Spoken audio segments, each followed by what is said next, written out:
Bojo Sego, hello everybody. My name is Shuma, and today I'll be sharing a story and a recipe on Bannock. It's a popular flatbread amongst indigenous cultures. So at the end of the story, I'll do a breakdown on how you can create your own very delicious Bannock. The Bannock book, written and illustrated by Linda Ducharme. Mummy's going to make Bannock today. Papier calls Bannock la galette. I am going to help. I love to bake with Mummy. Mummy measures the flour. She says we use whole wheat flour and white flour. That makes the Bannock healthier for Papier. Papier has diabetes. Mummy adds white powder and salt. Papier likes his galette to be sweet, and so do I. Mummy adds powdered sweetener. I mix it into the flour. I have to be careful because it wants to fly out of my bowl. Mummy adds margarine. She says this margarine is the best kind to use. It is better for Papier's heart. When Papier was a boy, his mummy used bacon fat. We mix the margarine and flour together. We mix and mix until it looks kind of like oatmeal in the bowl.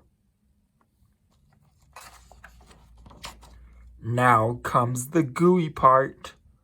Mummy adds some water. It gets really sticky at first, but when we mix it a long time, it turns nice, like Play-Doh. Mummy gives me a piece so I can make some little Bannocks for myself.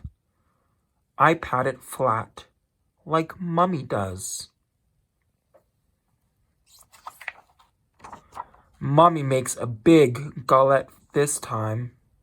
Sometimes she cuts it into little pieces like mine.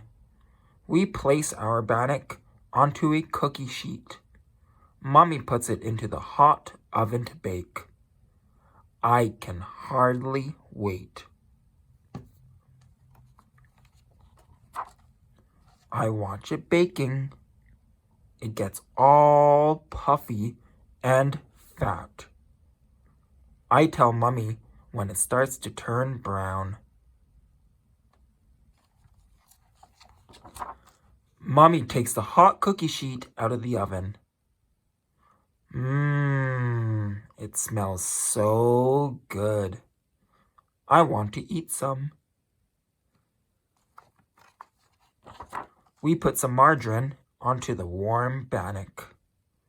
It melts into the soft, warm center. I take a big bite. I cannot wait for strawberry jam. I just love fresh Bannock.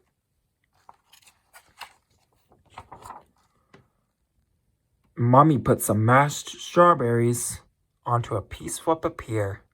We take the fresh galette to Papier.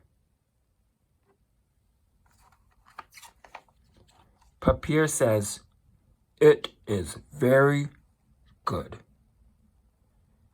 The end. Don't panic, it's time to create some Bannock. For this recipe, I measured out 12 servings. First, you're going to measure out 3 cups of all-purpose flour into a bowl.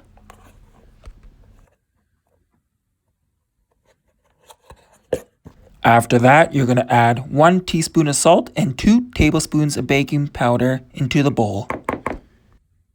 Once all that is measured out, you're going to pour in a 1/4 cup of melted butter and 1½ cups of water into the bowl and mix.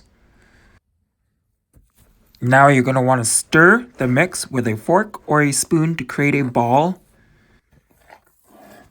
Then You're going to turn your dough on a lightly floured surface and knead about 10 times.